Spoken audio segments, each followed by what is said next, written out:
Dale like al video y suscríbete para ver cómo cae un imperio. El último juego. El testamento de los 800. Parte 1. Él deslizó los papeles del divorcio sobre la mesa de caoba pulida, con la tinta aún fresca y brillante. «Esto es todo, Serafina», siseó Marco Valente, dejando caer su pluma de 5.000 euros con un golpe seco. «Tu último sabor de la buena vida. Disfruta del autobús, querida». Él se echó a reír, una carcajada corta y cruel que rebotó en las paredes de la silenciosa sala del juzgado. Marco creía que había ganado. Creía que la había dejado en la ruina, que le había arrebatado hasta el último aliento de dignidad. Pero mientras se recostaba en su silla para saborear el néctar de su victoria, la jueza se aclaró la garganta. Tomó un documento diferente, uno sellado con cera roja, y sentenció. Antes de concluir, este tribunal se ve obligado a dar lectura al testamento final del señor Arturo Enríquez.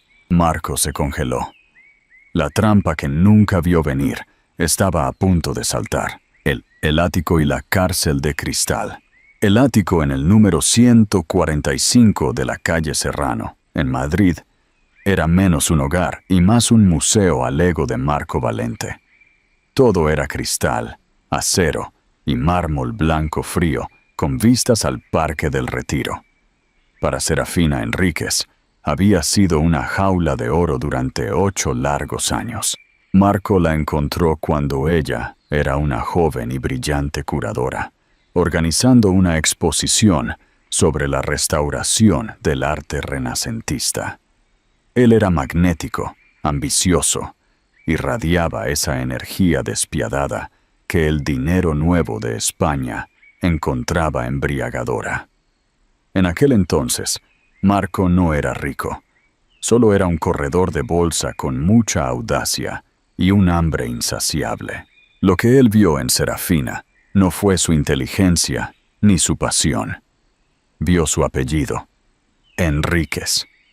Su padre, Arturo Enríquez, era una leyenda viva, un hombre huraño y fundador de Enríquez Strategic Holdings, una firma tan opaca y poderosa que en los círculos financieros de Madrid solo se hablaba de ella en susurros.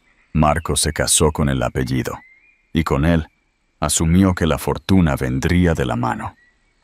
«Sera, cariño», le decía él, dándole palmaditas en la mano durante una gala.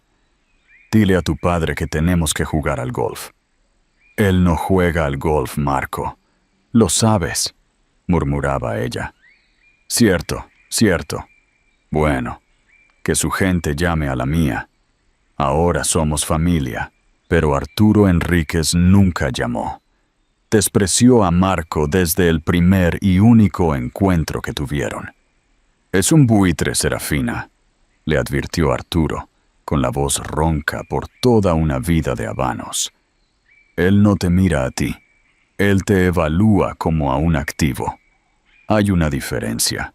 Serafina, cegada por lo que confundió con una ambición carismática, no escuchó. Ahora, 8 años después, el frío en su matrimonio era más cortante que el viento de la sierra madrileña. Marco había tomado el control total de sus finanzas, alegando que el temperamento artístico de ella no era apto para gestionar el patrimonio que, según él, su padre debía proveer. La redujo a una asignación mensual. Despreció su carrera llamándola un pasatiempo tierno y la presionó para abandonarla.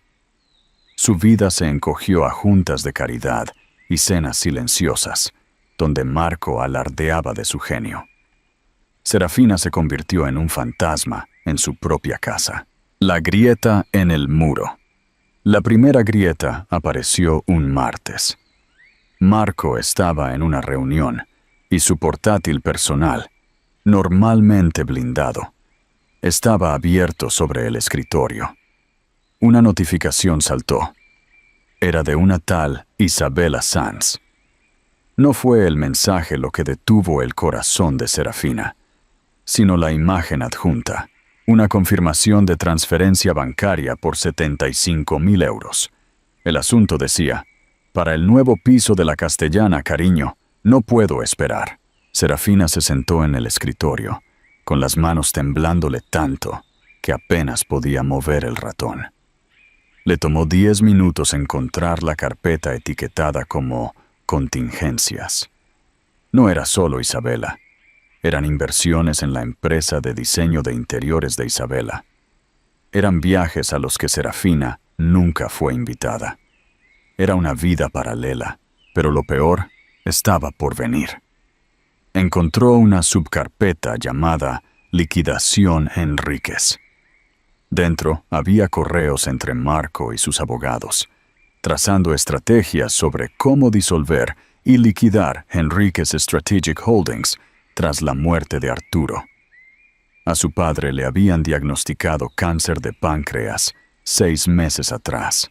Marco no solo la estaba engañando, estaba esperando que su padre muriera para saquear su legado.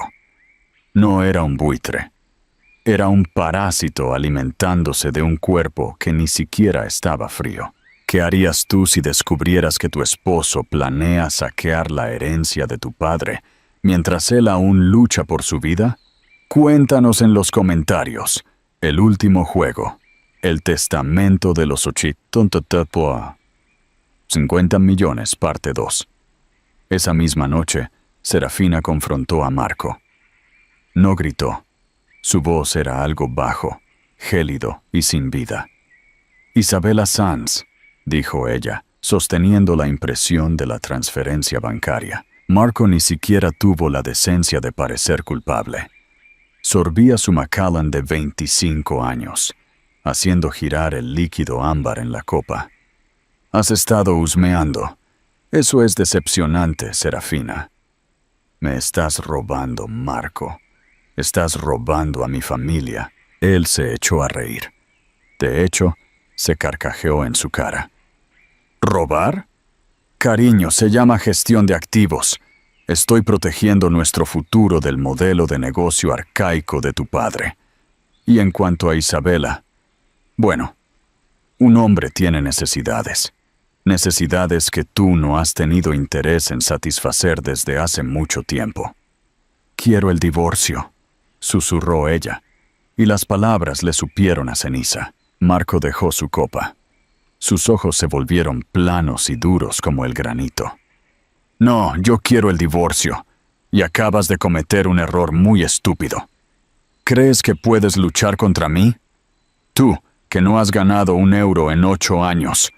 Tú, que no tienes idea de cómo funciona el dinero. Se levantó y caminó hacia el gran ventanal, con su silueta negra recortada contra las luces brillantes de Madrid.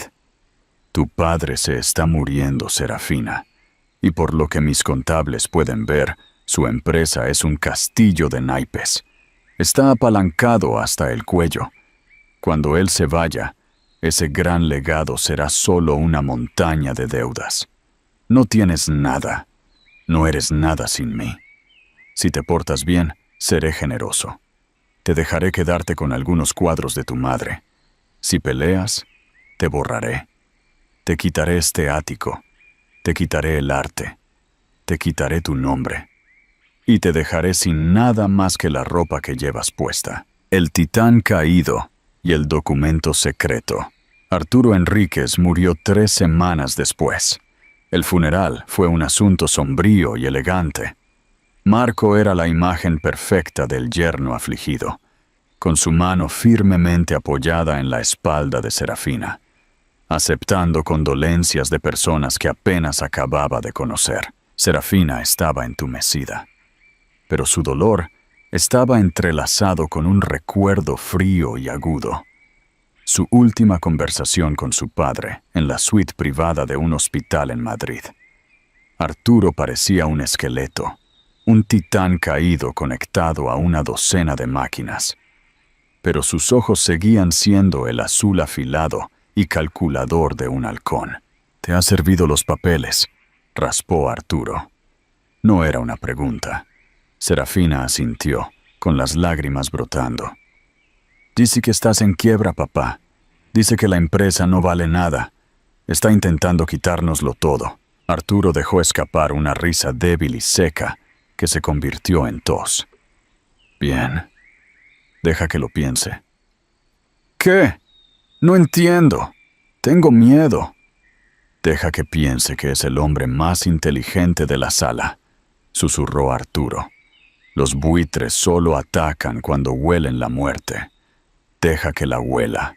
Arturo hizo un gesto y su abogado personal, Gideon Croft, un hombre que parecía tallado en granito antiguo y sabio, entró en la habitación sosteniendo un grueso documento encuadernado en cuero. Serafina, dijo su padre, encontrando una repentina y dura fuerza en su voz.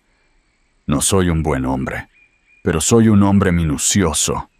Supe lo que era ese chico el día que me dio la mano y sus ojos escanearon el valor de mi reloj.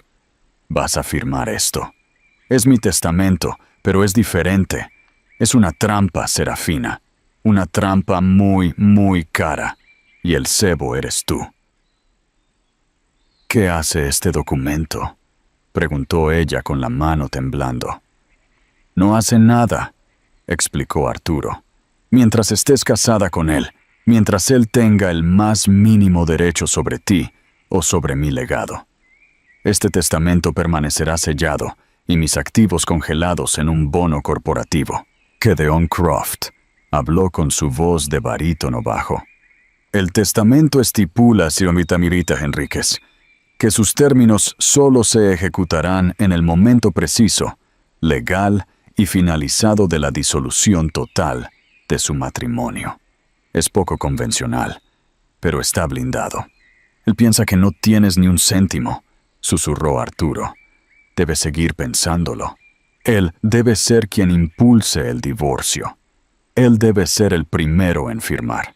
Su codicia debe ser el motor de su propia destrucción. Serafina miró a su padre, dándose cuenta de la magnitud del juego.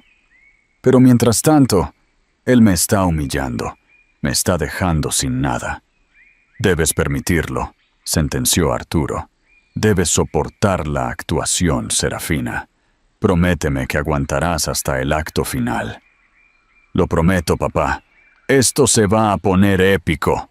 Comenta parte 3 para ver la venganza. Dale like al video si quieres ver a Marco en la calle. El último juego. El testamento de los 8 millones. Parte 3. 2 semanas después del funeral, Marco cumplió su promesa. Entró en el dormitorio principal del ático, que ya olía al perfume barato de Isabela, y lanzó una carpeta sobre la cama. Como predije, la empresa de tu padre es insolvente, anunció con una sonrisa triunfal. Peor aún, está inundada de deudas. Como tu esposo, mis activos personales están ahora expuestos a sus acreedores. Tengo que protegerme. Serafina interpretó su papel a la perfección. Se encogió en el borde de la cama, con los ojos llorosos. No, eso no puede ser cierto. Mi padre siempre fue muy cuidadoso. Lo era, hasta que se volvió viejo y senil, escupió Marco. He redactado un acuerdo de divorcio. Es justo, considerando que voy a asumir todas las deudas de tu familia para que no vayas a la cárcel. Él se ajustó los gemelos de oro, mirándose al espejo con suficiencia. Me quedo con el ático de la calle Serrano, obviamente, ya que ahora es un activo corporativo que debo gestionar. Me quedo con la colección de arte como garantía. Los coches, las cuentas líquidas, todo está bloqueado. ¿Y qué queda para mí?, preguntó ella en un susurro quebrado. Estoy siendo generoso, Serafina. Te daré el pequeño estudio en Lavapiés, ese que tu madre compró hace años, y estoy dispuesto a ofrecerte un pago único de 50.000 euros para que te pongas de pie. Es más de lo que mereces. Mi abogado dice que podría demandarte por las deudas de tu padre. Él la estaba dejando en la calle. o eso creía. «Tienes que mudarte antes del día 1», añadió, consultando su Rolex. «El decorador de Isabela está ansioso por empezar a cambiar este lugar.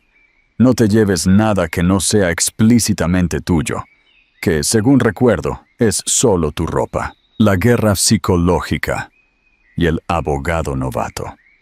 Los siguientes 4 meses fueron una clase maestra de guerra psicológica. Marco, junto a su abogado, el despiadado Bradley Fiscali, lanzó una campaña de aniquilación total. Serafina, siguiendo el guión de su padre, no luchó. Contrató a un abogado joven y aparentemente abrumado, llamado David Chen.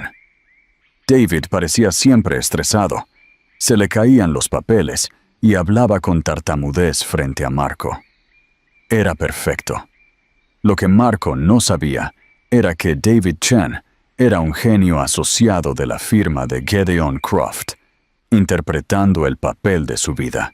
La primera audiencia fue para la pensión alimenticia temporal. Fiscali fue magníficamente cruel en la sala. «Su señoría», tronó Fiscali, «la señora Enríquez está acostumbrada a un estilo de vida que su marido le proporcionó con esfuerzo. Un estilo de vida que ahora sabemos que se financió con los humos del imperio fallido de su padre. Pedir una pensión es frotar sal en una herida abierta». La jueza, una mujer severa llamada Evelyn Reed, miró a Serafina. «Señora Enríquez, ¿su respuesta?» David Chen tartamudeó, hurgando en su maletín desordenado. «Su señoría, mi cliente. Ella necesita vivir. No tiene ingresos». «¿No acaba de heredar el patrimonio de su padre?», preguntó la jueza. «Parece que no vale nada, su señoría», balbuceó Chen. La petición fue denegada. Serafina se mudó del ático de 800 metros cuadrados a un estudio de 30 metros, en un cuarto piso sin ascensor, en el barrio de Lavapiés. La calefacción no funcionaba y las paredes eran de papel. Vendió las joyas de su madre, las pocas que Marco no había confiscado, para pagar la comida. Marco, sin embargo, no se conformaba con ganar. Necesitaba regodearse. Una semana después de la mudanza, llegó un paquete al estudio de Serafina. No era comida, sino una foto enmarcada de Marco e Isabela riendo en un yate en Ibiza. Pegada al cristal había una nota. «Sera, pensé que tendrías hambre. Espero que estés disfrutando de la vida sencilla. M». Serafina se sentó en su pequeña cama, mirando la foto. Gideon Croft la visitaba 2 veces por semana, en una cafetería grasienta de Vallecas, para que nadie los viera. «¿Cómo lo llevas, Serafina?», preguntaba Croft, deslizándole una taza de café caliente. «Me envió una foto de su amante», dijo ella, con los ojos fríos como el acero. «La suavidad en mí ha muerto, Gedeón. Ya no queda nada». «El orgullo vuelve estúpido al hombre», respondió Croft. «Han fijado la audiencia final para el 18 de diciembre. Marco tiene prisa. Cree que está compitiendo contra los acreedores de tu padre. Necesita que el mazo caiga para bloquearte legalmente y quedarse con los activos de Enríquez Strategic Holdings, antes de que, según él». Serafina miró sus manos, agrietadas por el jabón barato de su nuevo piso. «Mi padre era un genio». «Era un hombre minucioso», corrigió Croft. «Ahora recuerda, David Chen manejará los preliminares. Aceptarás todos los términos. Firmarás los papeles. No debes mostrar ninguna emoción hasta que la jueza lea el artículo 4. «El artículo 4», repitió ella. «La trampa», confirmó Croft, con una sonrisa sombría. «El último juego. El testamento de los 8 millones, parte 4. El día de la audiencia final, el 18 de diciembre, Madrid estaba sumida en un frío polar. Serafina entró en el juzgado de familia con su único traje decente. Un vestido gris marengo que le quedaba un poco grande tras meses de comer poco y trabajar mucho. No llevaba joyas, solo su dignidad. Marco ya estaba allí, rebosante de victoria. Lucía un traje de sastre de 3 piezas que probablemente costaba más que el depósito del estudio de Serafina. Estaba flanqueado por su abogado, Bradley Fiscali, y 2 asistentes que parecían esculpidos en marfil. Al fondo de la sala, sentada en la galería, estaba Isabella Sanz, vestida de cachemira blanca, enviando mensajes de texto y sonriendo a Marco como si estuvieran a punto de irse de vacaciones. «Todos en pie», anunció el alguacil. La jueza Evelyn Reed entró en la sala. Su rostro era una máscara de neutralidad severa. «Estamos aquí para la disolución final del matrimonio Valente contra Henríquez. Señor Fiscali, ¿estamos listos para proceder con el acuerdo?» «Lo estamos, su señoría», dijo Fiscali, levantándose con suficiencia. «Mi cliente ha sido extraordinariamente generoso, dadas las deudas masivas del patrimonio Henríquez. El señor Valente asumirá el ático de Serrano, la colección de arte y todas las cuentas líquidas como compensación por las deudas familiares. La señora Henríquez recibirá el estudio en Lavapiés y un pago de buena fe de 50.000 euros. La jueza miró a la mesa de Serafina. «Señor Chen, ¿su cliente acepta estos términos?» David Chen se puso de pie, ajustándose la corbata torcida. «Sí, su señoría. Mi cliente solo desea terminar con esto y seguir adelante». Marco se reclinó en su silla, entrelazando sus dedos sobre su vientre. Se sentía el rey del mundo. El giro que lo cambió todo. «Muy bien», dijo la jueza Reed. «Tengo aquí el decreto final. Pero antes de firmar, este tribunal ha recibido una moción inusual». Marco y Fiscali se tensaron. «¿Una moción, su señoría?», preguntó Fiscali. «El señor Chen no presentó nada».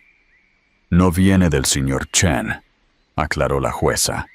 «Viene del señor Gedeon Croft, albacea del patrimonio de Arturo Henríquez».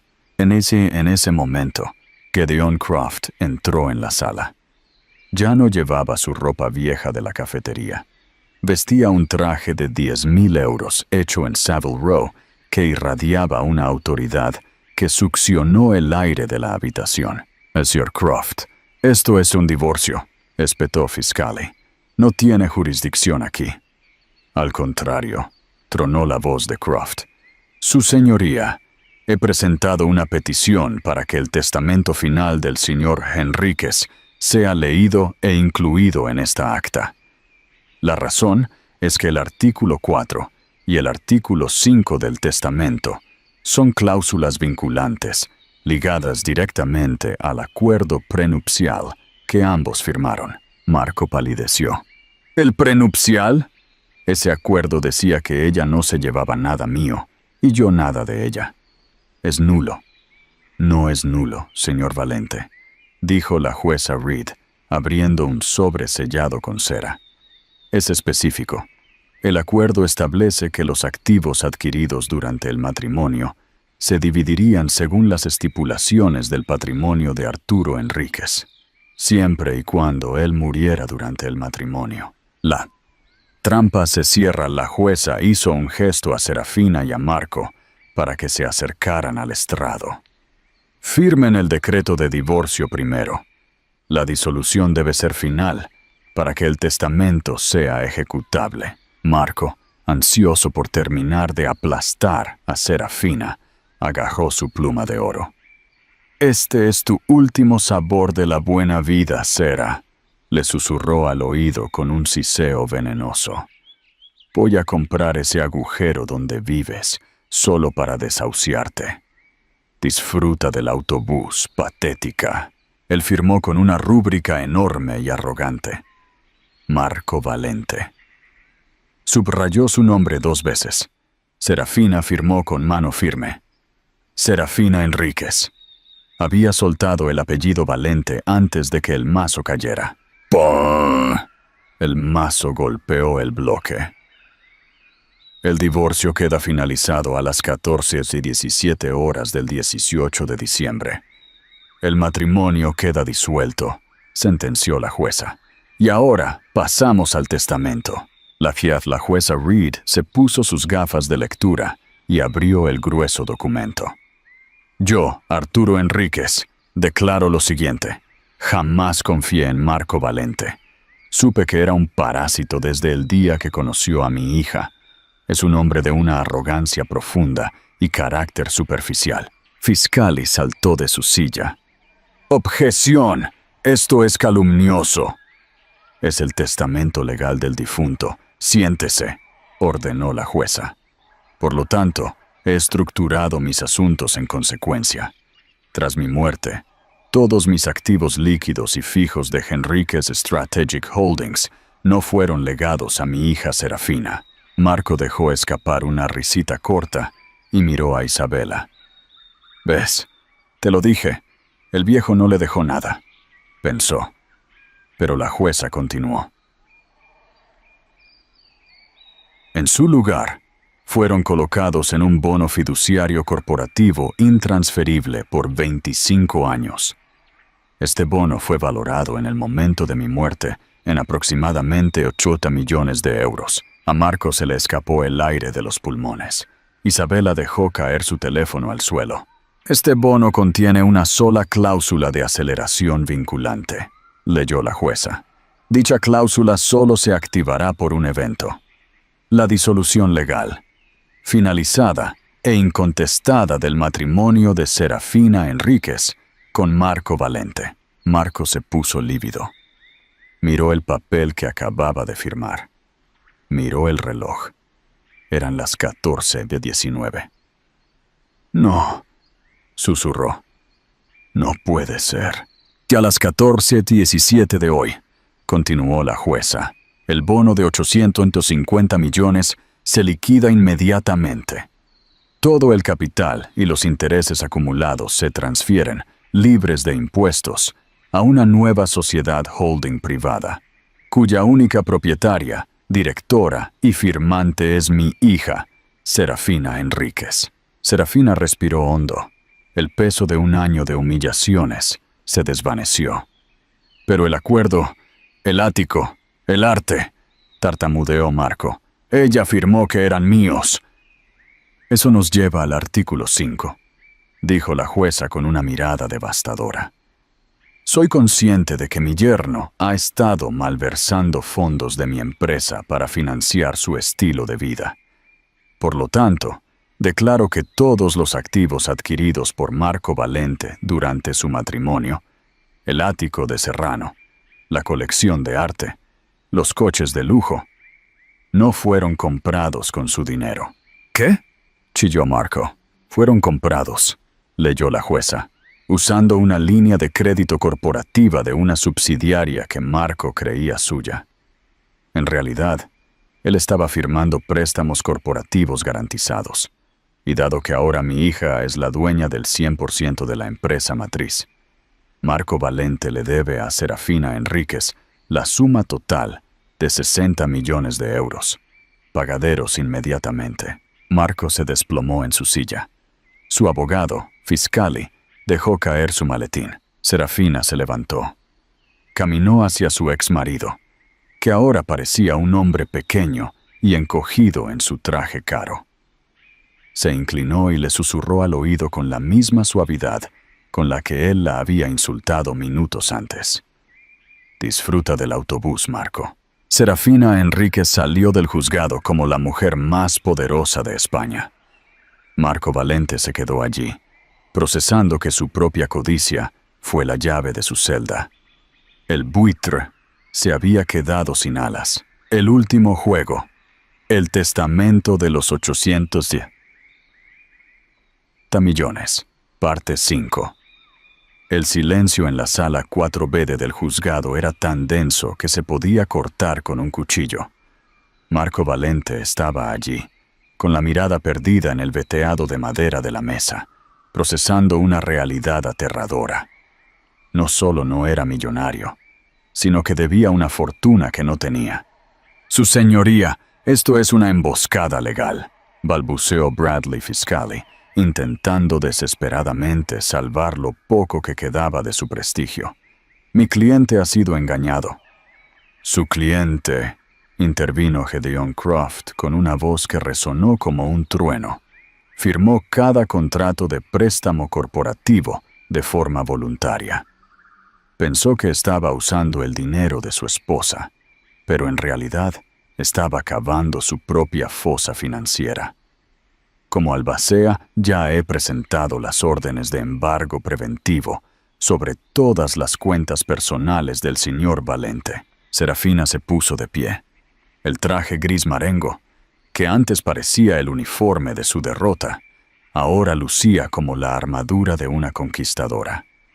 Miró a Isabela Sanz, que estaba en la parte de atrás del juzgado, pálida y temblorosa, agarrando su bolso de marca como si fuera un salvavidas en medio de un naufragio. «Isabela», dijo Serafina con voz clara, «espero que hayas guardado los recibos de las joyas y los viajes. Mi equipo de auditores los reclamará todos como activos malversados de la empresa». Isabela no respondió. Se levantó y salió de la sala casi corriendo, con el sonido de sus tacones resonando en una sinfonía de pánico. Sabía que su vida de ensueño acababa de evaporarse. El desahucio del rey de cartón. A las 1600 horas de esa misma tarde, la escena en el número 145 de la calle Serrano era digna de una película. 2 furgones de seguridad privada de Henriquez Strategic Holdings estaban estacionados frente al portal. Marco llegó en un taxi, ya que su tarjeta de empresa para el Bentley había sido cancelada minutos después de salir del juzgado. Al intentar entrar, 2 guardias de seguridad le bloquearon el paso. «No puede pasar, señor Valente», dijo uno de ellos con frialdad. «Es mi casa. Tengo mis cosas ahí dentro», gritó Marco, con el sudor frío empapándole el cuello de su camisa de sastre. Serafina apareció en el vestíbulo, acompañada por David Chan y Gedeon Croft. Ya no era el fantasma que Marco había despreciado. «Tu casa es una propiedad corporativa de la cual ya no eres empleado ni socio, Marco», dijo ella, entregándole un sobre de Manila. «Aquí tienes tus documentos personales, pasaporte, identificación y partida de nacimiento. Es lo único que te pertenece». «¿Y mi ropa? ¿Mis relojes?», tartamudeó él. «Todo fue comprado con la línea de crédito de la empresa. Todo queda bajo inventario para cubrir parte de la deuda de 60 millones que tienes conmigo. Aunque, siendo honesta, tus trajes usados no valen ni una fracción de lo que me robaste». Serafina sacó un billete de 50 euros de su bolsillo y se lo extendió. «Esto es para que pagues un hostal esta noche. Considéralo un gesto de buena fe, el mismo que tú tuviste conmigo. Disfruta de la vida sencilla, Marco, tal como me escribiste en aquella foto de Ibiza. Un nuevo amanecer para Serafina». 6 meses después, el nombre de Marco Valente solo aparecía en las crónicas judiciales de Madrid. Enfrentaba cargos por malversación, fraude y estafa procesal. Isabela lo había abandonado a las pocas semanas, tras descubrir que no podía quedarse ni con el coche ni con el piso de la Castellana. Serafina Enríquez, por el contrario, se convirtió en la nueva cara del poder empresarial en España. No solo recuperó el control de Henriquez Strategic Holdings, sino que transformó la empresa. Liquidó los fondos de alto riesgo que Marco tanto amaba y creó la Fundación Arturo Enríquez, dedicada a becar a jóvenes artistas y restauradores. devolviendo a su carrera la importancia que Marco intentó arrebatarle. Una tarde de diciembre, Serafina regresó al juzgado, pero esta vez para una gala benéfica en el ayuntamiento. Al bajar de su coche, vio a un hombre sentado en un banco cercano, cubierto con un abrigo viejo y raído, observando los autobuses pasar. Era Marco. Sus ojos se encontraron por un segundo. No hubo odio en la mirada de Serafina, solo una profunda e infinita indiferencia. Ella siguió caminando, con la frente en alto y el legado de su padre a salvo. Porque la verdadera victoria no fue recuperar el dinero, sino recuperar su nombre. El último juego. El testamento de los 8 millones, parte 6. Un año exacto había pasado desde que el mazo de la jueza Reed sentenció el fin de la era de Marco Valente. En el mundo financiero de Madrid, su nombre ya no se pronunciaba con respeto, sino como una advertencia. No intentes ser más listo que un Enríquez. Serafina no solo había mantenido a flote Enríquez Strategic Holdings, sino que la había transformado. El frío cristal y acero del ático de Serrano fue vendido. En su lugar, Serafina compró un palacete histórico en el barrio de Salamanca, restaurándolo con sus propias manos y convirtiéndolo en la sede de su nueva fundación de arte. Ya no era la esposa de, era la presidenta Enríquez. Sin embargo, el destino tenía preparado un último encuentro para cerrar el círculo. El encuentro en la oscuridad. Era una noche lluviosa de diciembre. Serafina salía de la inauguración de una nueva galería. Mientras esperaba que su chofer acercara el coche, vio una sombra bajo la marquesina de la parada del autobús. Un hombre encorvado, con un abrigo que alguna vez fue de marca pero que ahora estaba deshilachado y sucio, intentaba protegerse del viento. Era Marco. Al ver el despliegue de seguridad y la elegancia de Serafina, Marco se tensó. Sus ojos, antes llenos de una arrogancia tóxica, ahora solo reflejaban una profunda amargura. ¿Has venido a burlarte una última vez?, siseó Marco, con la voz rota por el frío. Ya tienes todo, mi empresa, mi casa, hasta mis relojes. Serafina lo miró. No había rabia en sus ojos. Lo que sentía era algo mucho más devastador para el ego de un hombre como Marco. Lástima. Yo no te quité nada, Marco, respondió ella con una calma gélida. Tú te lo quitaste solo el día que decidiste que mi padre era un viejo estúpido y yo una mujer insignificante. El testamento de mi padre no fue un robo, fue un espejo. Solo te devolvió lo que tú proyectabas. Isabela me dejó, gritó él, atrayendo la mirada de los transeúntes. Esa zorra se llevó hasta el último euro que pude esconder. Estoy en la calle, Serafina. Tengo deudas que no podré pagar en 3 vidas. Eso es lo que pasa cuando construyes una vida basada en el precio y no en el valor, sentenció Serafina. Isabela no te amaba a ti. Amaba tu línea de crédito. Cuando la línea se cortó, el amor se evaporó. Es aritmética simple, Marco. Esa que tanto presumías dominar. La última lección. El autobús de la línea 27 llegó a la parada, frenando ruidosamente y salpicando un poco de agua sucia cerca de los pies de Marco. Era el mismo autobús al que él la había condenado meses atrás. Serafina se acercó un paso. Mi equipo legal me informó que tu juicio por fraude empieza el mes que viene. Podría haber pedido la pena máxima, pero he decidido no intervenir. Dejaré que la justicia ordinaria haga su trabajo. Sacó un pequeño sobre de su bolso. No eran 50 euros. Era una tarjeta de visita de una ONG que ayudaba a exconvictos a encontrar trabajos manuales. Si sales de esta, quizás esto te sirva. Es un trabajo real, Marco. De esos donde te ensucia las manos pero duermes con la conciencia tranquila. Algo que tú nunca entendiste. El chofer abrió la puerta del lujoso coche de Serafina.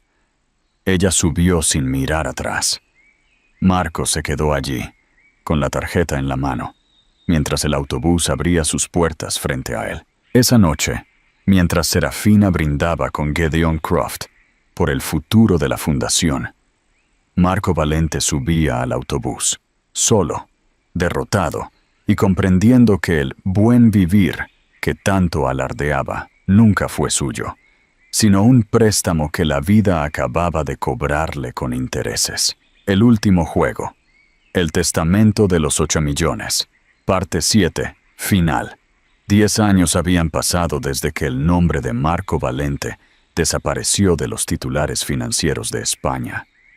El mundo se movía rápido, pero para Serafina Enríquez, el tiempo se había convertido en un aliado, no en un enemigo. Serafina ya no era solo la administradora de un bono de 8 millones. Se había convertido en la arquitecta de un cambio social profundo. La Fundación Arturo Enríquez no solo restauraba arte, sino que restauraba vidas. Pero el mayor logro de Serafina no era un edificio ni una cuenta bancaria. Era su hijo, Arturo Valente Enríquez, un joven de 18 años que acababa de entrar en la universidad para estudiar Derecho Internacional. Arturo Jr. había crecido viendo a su madre liderar con mano firme y corazón justo.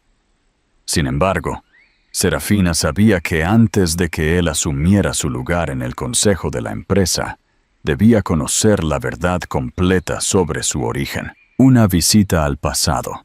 Serafina llevó a su hijo a un lugar que no habían visitado nunca: el cementerio de San Isidro, en una zona apartada y austera. Allí, frente a una lápida sencilla que solo decía M. Valente, 1975-2032, Serafina se detuvo. «¿Quién es mamá?», preguntó Arturo Jr., extrañado por la sencillez del lugar. «Es tu padre, Arturo», respondió ella con voz serena. «Murió hace 3 años, poco después de salir de prisión. Pasó sus últimos días trabajando como jardinero en una parroquia». El joven Arturo se quedó en silencio, procesando la información. Su madre le había contado que su padre había tomado caminos equivocados, pero nunca los detalles del abismo en el que cayó. «Tu padre», continuó Serafina, «fue un hombre que pensó que el éxito se medía por lo que podías quitar a los demás. Creyó que la arrogancia era fuerza y que la lealtad se compraba. Mi padre, tu abuelo, le tendió una trampa, pero fue la propia codicia de Marco la que cerró el cerrojo». Serafina le entregó a su hijo un pequeño objeto envuelto en un pañuelo de seda. Era la pluma de oro que Marco había dejado caer en el juzgado 20 años atrás. «Te doy esto no como un tesoro, sino como un recordatorio», dijo Serafina. «Esta pluma firmó un divorcio que él creía que me destruiría, y terminó firmando su propia ruina. Úsala para firmar contratos que construyan, no que destruyan. Úsala para ser el hombre que él nunca pudo ser». El cierre del círculo. Al salir del cementerio, una limusina negra los esperaba, pero Serafina hizo un gesto al chofer para que esperara. «Hoy no, Diego. Hoy vamos a tomar el autobús». Arturo Jr. sonrió, entendiendo la lección de humildad que su madre siempre le inculcaba. Mientras subían al autobús de la línea 27, la misma línea que marcó el destino de sus padres, Serafina miró por la ventana hacia el skyline de Madrid. Ella había ganado, no porque tuviera los 850 millones, sino porque había roto el ciclo de traición y codicia. El apellido Enríquez ahora significaba algo más que dinero. Significaba integridad. Serafina Enríquez demostró que la mejor herencia no es la que se guarda en una caja fuerte, sino la que se lleva en el carácter. Marco Valente murió en el olvido, pero su caída permitió que naciera un legado de luz. El juego había terminado, y la reina finalmente podía descansar. El último juego. El testamento de los 8 millones, parte 8, Madrid, 2035. La ciudad había cambiado, pero los cimientos de la corporación Enríquez seguían siendo inamovibles.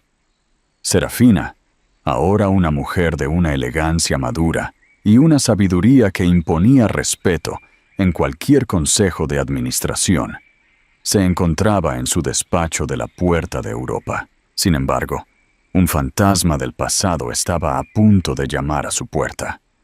No era Marco, sino alguien que había sido el motor de su traición. Isabela Sanz. Isabela, que una vez fue la viva imagen del lujo y la arrogancia, entró en la oficina de Serafina. No llevaba cachemira ni diamantes.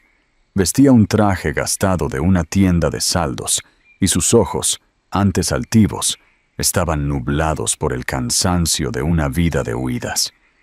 Tras la caída de Marco, Isabela intentó estafar a otros hombres, pero su nombre estaba marcado.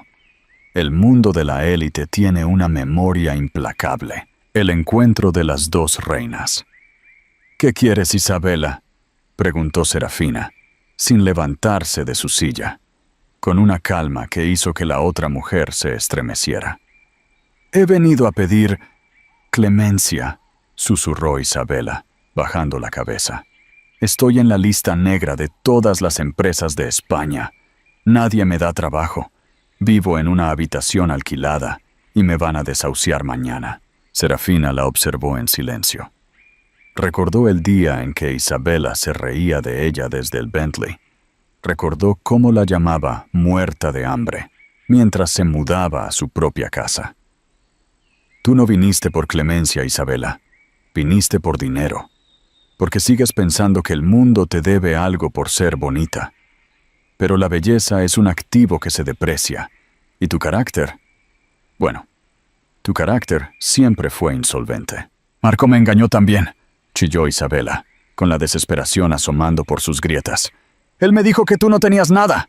Él me usó para ocultar su dinero y luego los abogados me lo quitaron todo. No tengo ni para comer». La sentencia final. Serafina se levantó y caminó hacia el ventanal. Miró la ciudad, la misma que una vez la vio humillada. «Cuando Marco me dejó en la calle, yo no fui a pedirle dinero a su amante. Me puse a trabajar. Vendí lo poco que tenía y recuperé mi dignidad centavo a centavo.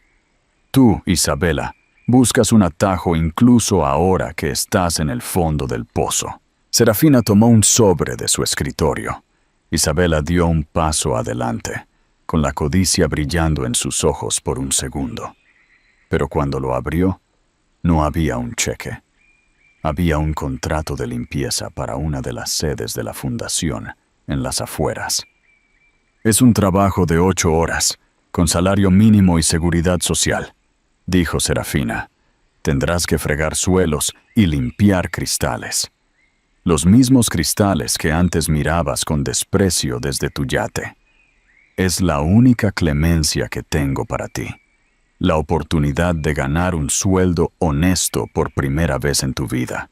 Isabela miró el contrato. Sus manos, que antes solo tocaban seda, temblaban.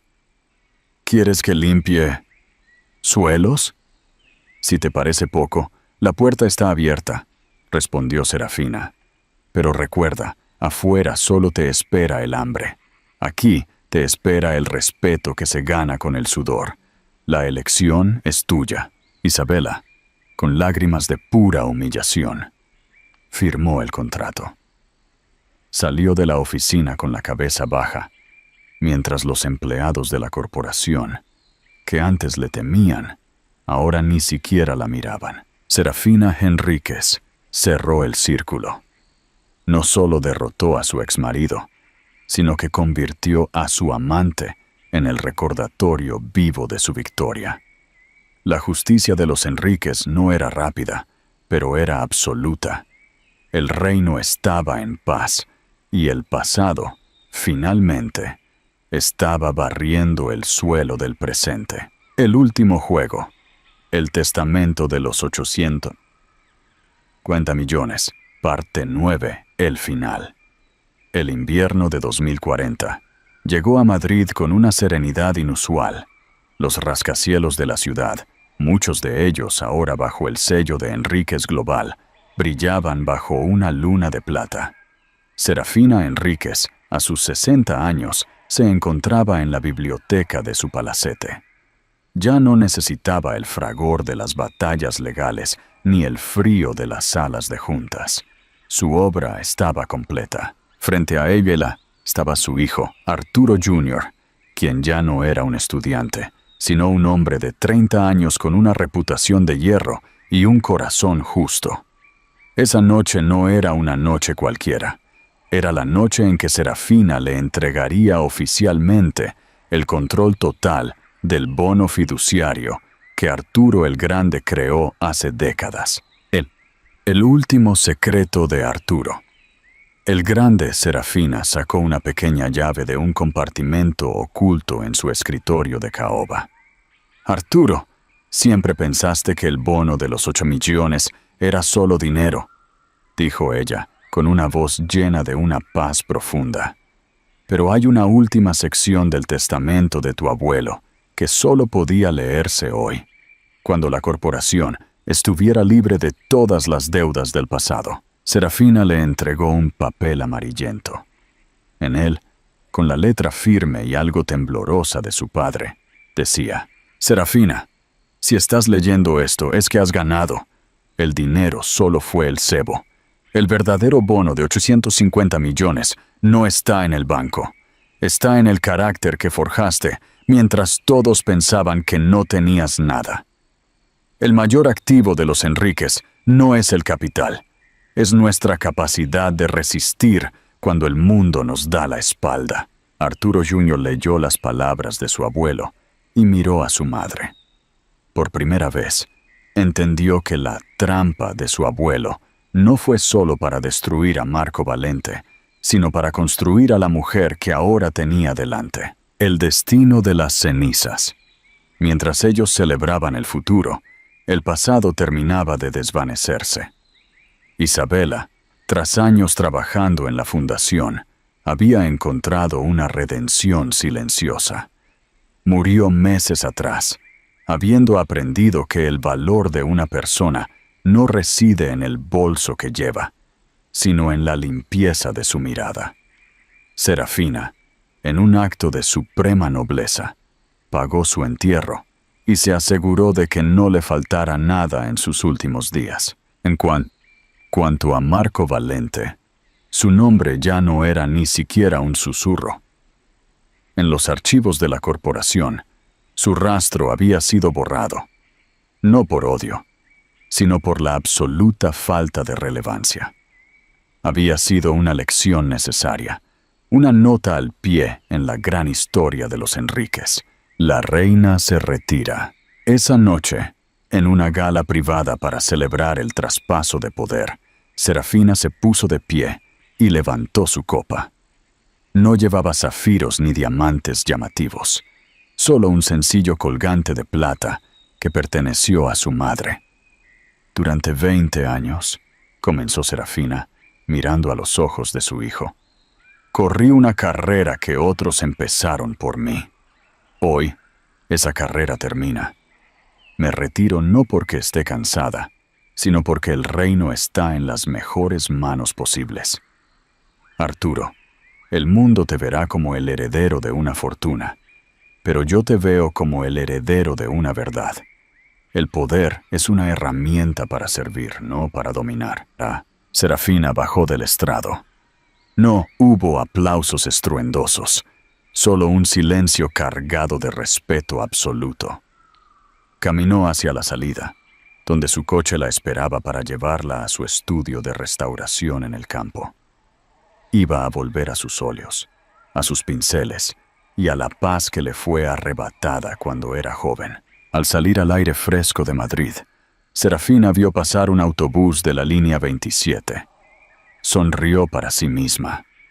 Ya no tenía que subirse a él por necesidad, ni mirarlo con desprecio por orgullo. El autobús era solo un recordatorio de que, en la vida, todos estamos de paso, pero solo algunos eligen el camino de la integridad. Serafina Henríquez entró en la historia como la mujer que convirtió una trampa en un imperio. Marco Valente fue el hombre que tuvo todo y no tuvo nada. Y Arturo Jr. fue el futuro que nació de una firma que, por fin, ya no dolía. ¿Qué te ha parecido el cierre de esta gran historia? ¿Crees que Serafina encontró la paz que merecía? Déjanos tu opinión final en los comentarios. Mil gracias por haber disfrutado de esta saga de 9 partes con nosotros. Si te ha gustado este final épico, dale al like, suscríbete y comparte. Mantente atento para nuestra próxima gran historia. El chofer que compró la empresa de sus jefes. Claro que sí. Aquí tienes las lecciones fundamentales de la historia de Serafina Henríquez y Marco Valente, redactadas con un tono profundo y reflexivo en español. Lecciones de vida. El legado de la verdad. 1. Nunca confundas la amabilidad con la debilidad. El error fatal de Marco fue creer que el silencio y la paciencia de Serafina eran señales de sumisión o falta de inteligencia. En realidad, ella estaba esperando el momento perfecto. Las personas más peligrosas no son las que gritan, sino las que saben observar y esperar mientras el enemigo se confía. 2. El valor de una persona está en su carácter, no en sus activos. Como bien dijo Arturo en su testamento, el dinero es solo el cebo, el carácter es el verdadero bono. Marco tenía una vida de lujo, pero todo era prestado, una fachada vacía. Serafina, incluso cuando vivía en un estudio pequeño y viajaba en autobús, mantenía su integridad y su conocimiento. El dinero se puede perder, pero la esencia es lo único que nadie te puede arrebatar. 3. La arrogancia es el principio de la caída. Marco perdió no por falta de talento, sino por exceso de orgullo. Su arrogancia lo cegó, impidiéndole leer la letra pequeña y subestimando a quienes lo rodeaban. Cuando crees que eres el hombre más inteligente de la sala, es cuando eres más vulnerable a tu propia destrucción. 4.